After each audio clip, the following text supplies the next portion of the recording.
Investigative filmmaker James Fox has asserted that we will have UFO disclosure within the next year. He's so certain of his claim that he bet YouTuber Destiny $1,000 that this will take place. The deadline for this bet is August 1st, 2024. Now, some may take issue with me saying that he made the claim that we'll get disclosure within a year, but I will stand my ground on that. The following two clips portray exactly what James Fox predicted, and as you'll see, these predictions reasonably fall under the umbrella of what some may consider UFO disclosure. Let's not forget that there isn't a single agreed upon definition for UFO disclosure, and indeed, I often prefer the term UFO confirmation. I can assure you this is coming out, and you just wait. When some high resolution satellite imagery leaks out, that will be happening. First-hand witnesses are going to come forward. That will be happening. They can't put the genie back in the bottle, man. This is coming out. Fox goes on to explain. Okay, so I think within a year, you're going to be hearing from first-hand witnesses, not second-hand witnesses. There's going to be additional people coming forward confirming David Grush's claims, and there's going to be more evidence leaking out, like photographic evidence, things of that nature.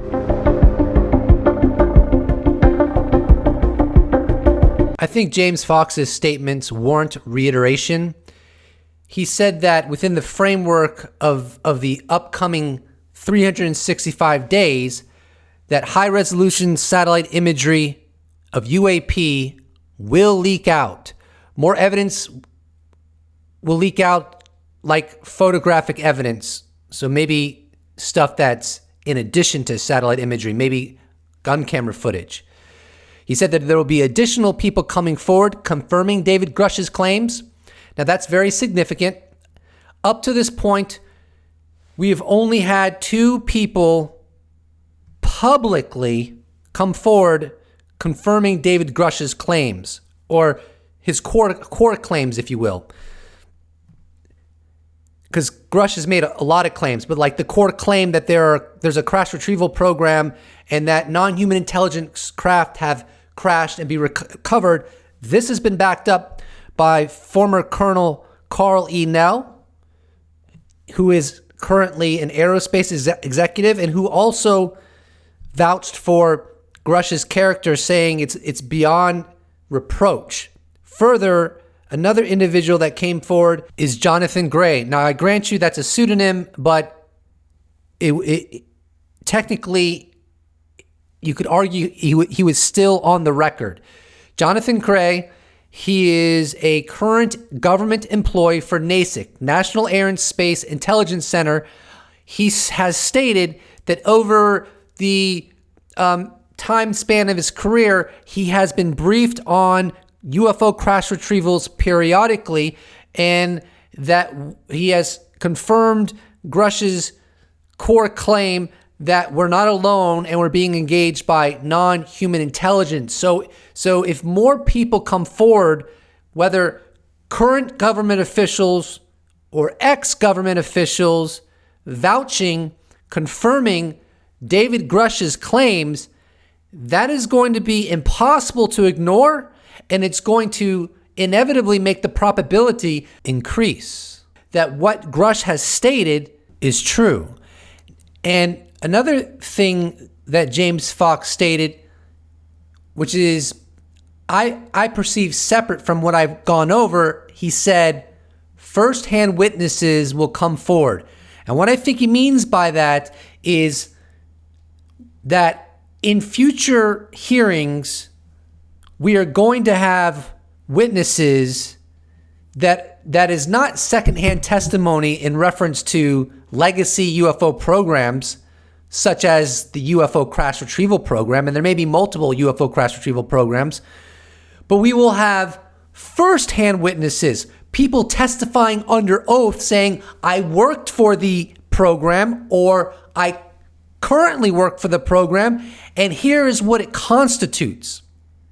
So if these predictions that James Fox has made comes true, then it can easily be argued that we will be in a post-disclosure world, all things considered. Now, relevant to the prediction that James Fox made that high-resolution satellite imagery of UAP will leak, here is a tweet that Christopher Mellon dropped on August 2nd.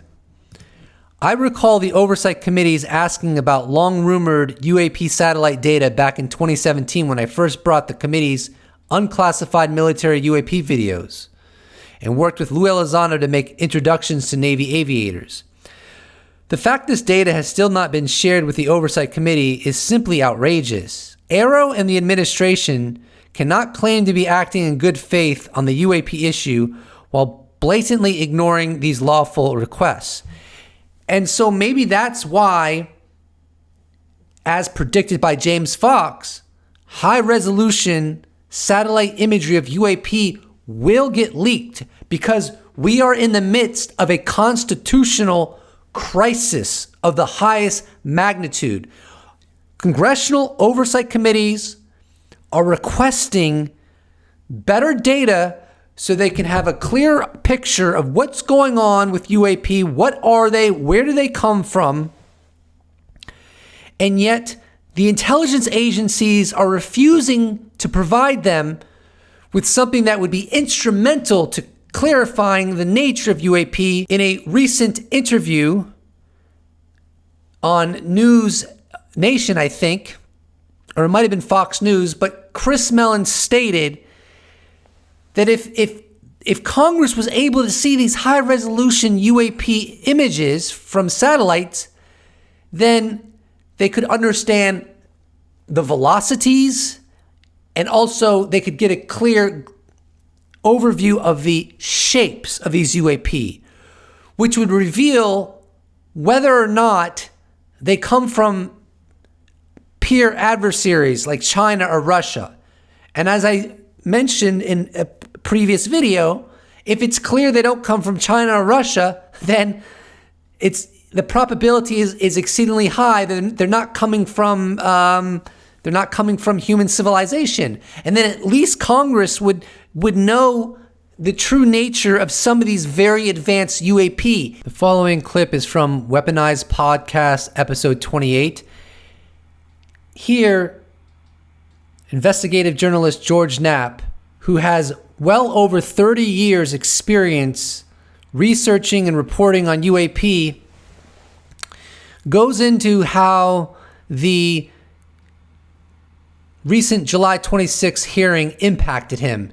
And for someone who's been in this field for so long and has made so many contributions, it's really fascinating to get his perspective. Well, I was thinking about it yesterday. I'll share some sort of personal observations in the aftermath of that hearing in D.C.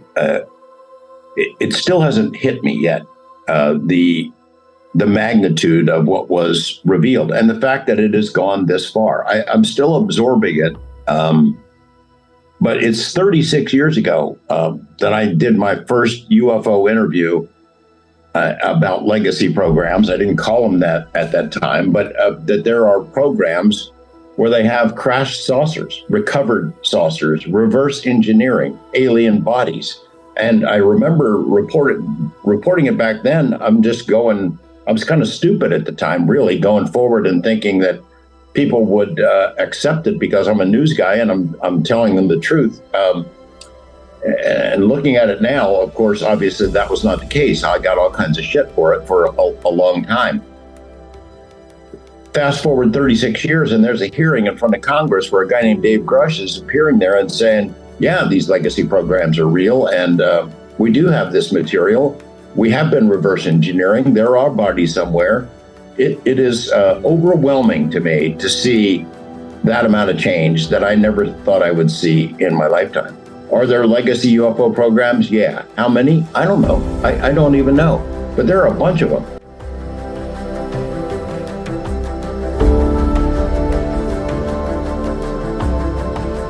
We are in a new age.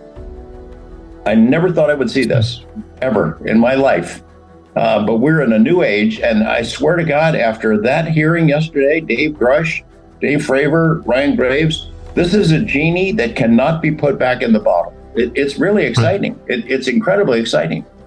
The new legislation that's proposed for the upcoming National Defense Authorization Act is truly earth-shattering, and I will likely do a live stream covering it sometime in the month of August.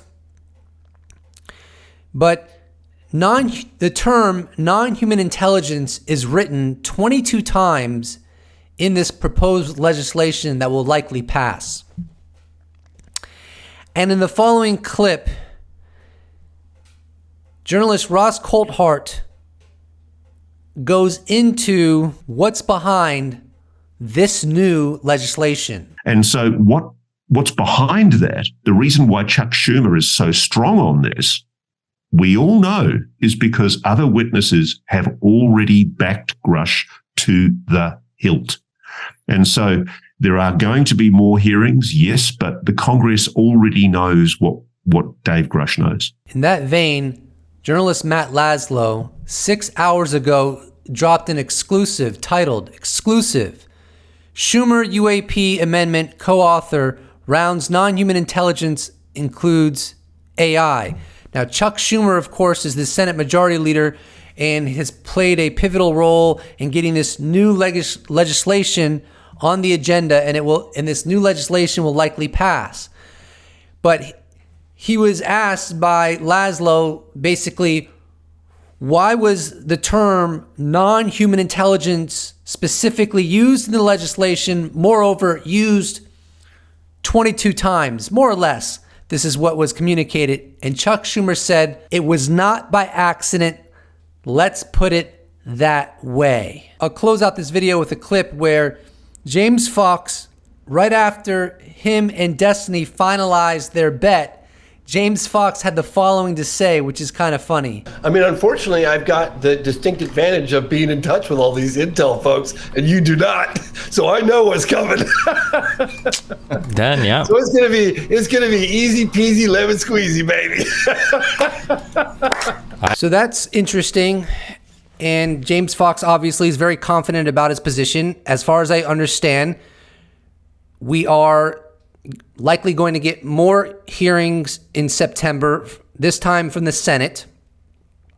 And in that hearing, we might get firsthand witnesses that will testify under oath that they're currently in a legacy UFO program, or they were in a legacy UFO program, and they'll give as much information publicly as they're allowed about the nature of those programs. And of course, if that happens, that's going to change the conversation further than it already has, and it's going to put much more pressure on the DoD/intelligence agencies to be transparent about this topic. Because at a certain point, and I feel like we're on the edge of that point, it becomes a crisis when so many people on the inside are saying one thing and DoD bureaucrats and PR people are saying something else. As journalist Christopher Sharp put it, something has to give. And that's the environment we find ourselves in. So if there's any ground truth to the rumors that have circulated for 70 plus years about legacy UFO programs, crash retrievals of non-human intelligence craft, and even bodies recovered, either that's going to come out in the coming months, in the coming year, maybe years, or it's going to be put to bed. I don't see much room for in between. And in my opinion, as George Knapp put it, the genie cannot be put back in the bottle. And it looks like we may be heading into a post-disclosure world, and this will be the most fundamental shift in human history, and I hope you can handle it. Please do not forget to subscribe.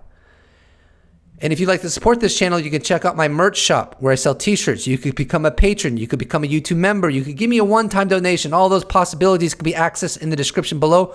Or you can just slap a like on this bad boy, and I'll appreciate it so much. Thank you so much for watching, and I look forward to seeing you in the next episode. Special thanks to all patrons, YouTube members, those that have bought merch, those that have given me one-time donation. I couldn't do without you. Thank you so much. See you in the next episode.